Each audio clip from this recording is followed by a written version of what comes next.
की बात है। प्रभु श्री राम जी के अश्वमेघ यज्ञ के घोड़े को भ्रमण के लिए जब छोड़ा गया था, तब वह मार्ग भटक कर वन की ओर चल पड़ा। तभी वन में लव और कुश की नजर उस घोड़े पर पड़ी और कुश ने लव से कहा, भैया भैया ये देखिए, कितना मनमोहक और सुंदर घोड़ा है। ऐसा लग रहा है कि स्वयं इंद्रदेव का ऐरावत धरती पर आ गया है। भैया भैया हम इसे अपने पास रखेंगे। हाँ भ्राता कुश, हम इस घोड़े को अपने पास ही रखेंगे। आप निश्चिंत रहिए। और इतना कहकर दोनों भाई प्रसन्न होकर अपनी कुटिया की ओर चल पड़े। तभी उस घोड़े को खोजते हुए प्रभु श्री राम जी की सेना और उनके भाई भरत व लक्ष्मण वहां पहुंचते हैं और लव और कुश को घोड़ा वापस करने के लिए आग्रह करते हैं, परंतु लव और कुश के बालपना हट के कारण वे घोड़ा उन्हें वापस नहीं करते, जिसके कारण युद्ध हुआ। शत्रुघ्न और लक्ष्मण जी मूर्छित हुए और प्रभु श्री राम की सेना को पराजय का सामना करना पड़ा। और जब ये बात प्रभु श्री राम को पता चली, तब वे स्वयं वन की ओर चल पड़ते हैं और उन बालकों को देख कहते हैं,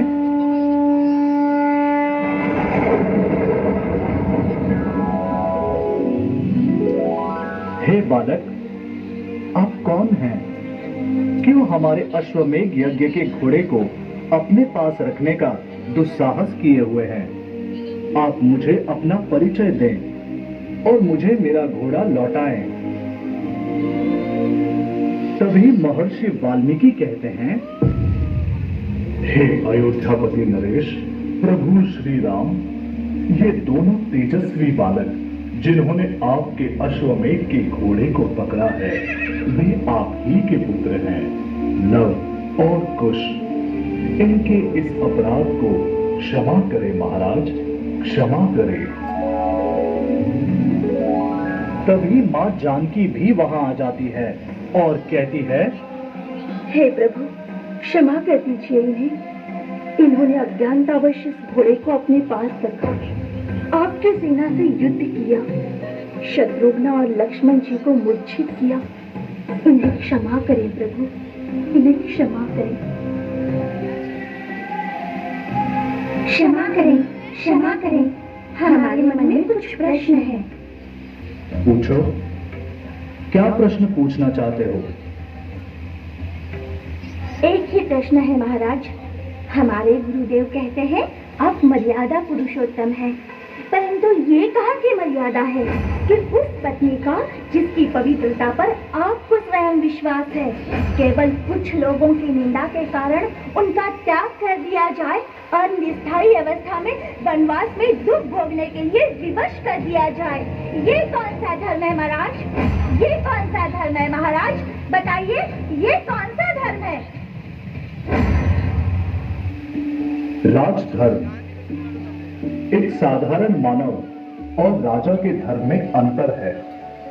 एक साधारण मानव का इतना ही धर्म है, अपने भाई बहनों, माता पिता व निकट सगे संबंधियों की रक्षा करना। परंतु वही मानव जब राज मुकुट पहनकर राजा बन जाए, तो उसका प्रथम धर्म अपने निजी सुख या दुख या अपने निकट संबंधियों का साथ देना नहीं रहता। उसके सारे कर्म प्रजा मत के अधीन होते हैं।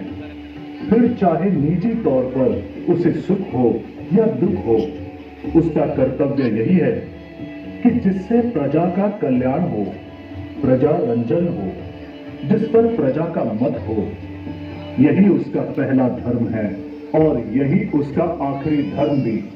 इसे ही तो राजधर्म कहते हैं। तो इसका अर्थ यह है कि यह अन्याय आपने नहीं, प्रजा ने किया है। तभी महर्षि वाल्मीकि कहते हैं, इसका उत्तर प्रजा से मांगना चाहिए। लवकुश, इस समय तुम दोनों ने इनके घोड़े को पकड़कर इनके सामने शस्त्र उठाकर जो अवज्ञा की है, उसके लिए तुम्हें इनसे क्षमा मांगनी चाहिए। और इनके यज्ञ के घोड़े को लौटाना चाहिए। जो आज्ञा गुरुदेव, हम क्षमा मांगते हैं और घोड़ा लौटा देते हैं।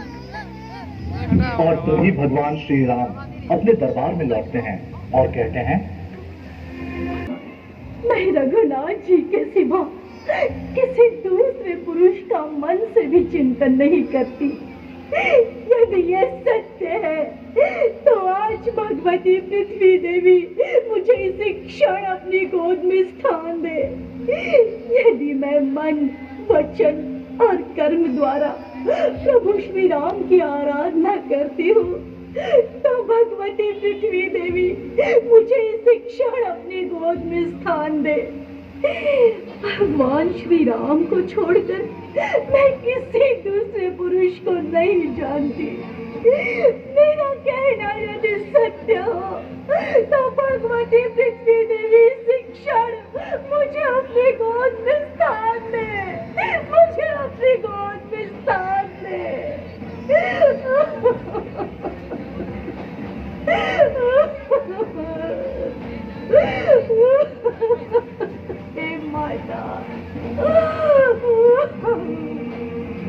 और इतना कहकर धरती माता प्रकट होती है और सीता माता को अपनी गोद में बिठाकर समाहित कर लेती है।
इस कहानी से हम आपको ये बतलाना चाहते हैं कि जिस प्रकार मर्यादा पुरुषोत्तम प्रभु श्री राम होना चाहिए, हमारे जीवन में कई चुनौतियां आएंगी, कई कठिनाइयां आएंगी,